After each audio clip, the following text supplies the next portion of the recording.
Oui, vous savez que moi, mon prisme, ce sont toutes les commodities. Oui, bien n'est-ce sûr, on pas va en parler largement. Et mon diagnostic est un mariage des deux. C'est-à-dire que lorsqu'on regarde aux États-Unis, on s'aperçoit donc que naturellement l'inflation est liée à tout ce qui a eu lieu au moment du Covid. Ouais. Hausse des coûts de transport, par exemple, qui a un effet inflationniste incroyable.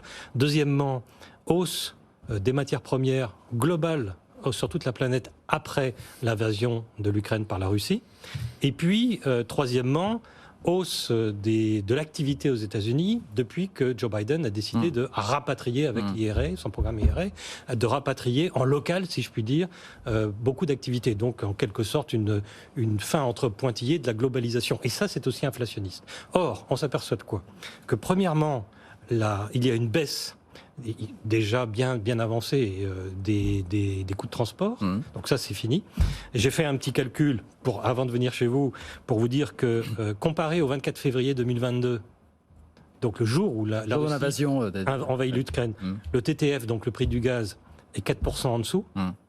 Le blé, 8% en dessous, les prix du 24 février 2022. Le cuivre, 22%. L'aluminium, 33%. L'or, 13%. En dessous. Donc, on a déjà un fort effet déflationniste des matières premières. Et ça pour tout le monde. États-Unis comme l'Europe.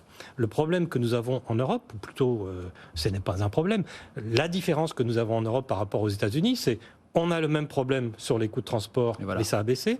On a eu le même problème sur la matière première, mais ça a baissé. Et la grande différence, c'est que 70% de l'inflation provient du coût des salaires, du coût de la force de travail. Et aux États-Unis, il y a un chômage qui est bien moins élevé que chez nous, tout simplement parce qu'ils ont commencé à relocaliser, ce que nous n'avons pas fait.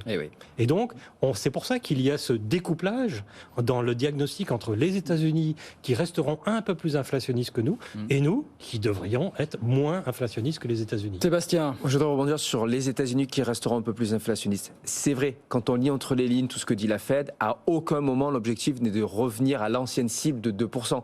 Soyons honnêtes, quand ils vont revenir à 4 ou 5% d'inflation aux États-Unis, ils vont crier victoire et ils vont dire nous avons fait le travail. Et c'est pour ça que je vous dis que certaines personnes se disent quelle est la prochaine étape finalement si au prix de ce combat contre l'inflation, on est en récession. Est-ce qu'il ne faut pas relancer la machine au second semestre 2023 ? Mais ça, c'est très important. Je crois que la victoire contre l'inflation, c'est aux États-Unis revenir entre 4 et 5%, en France entre 3 et 4%, mais personne ne dit qu'on va revenir entre 1 et 2%, le rythme de croisière de la décennie précédente. C'est le mandat de la Fed, pourtant, à l'origine. Ça va, le mandat de la Fed, pour Joe Biden, tout ça qui va le payer dans les urnes la semaine prochaine, là,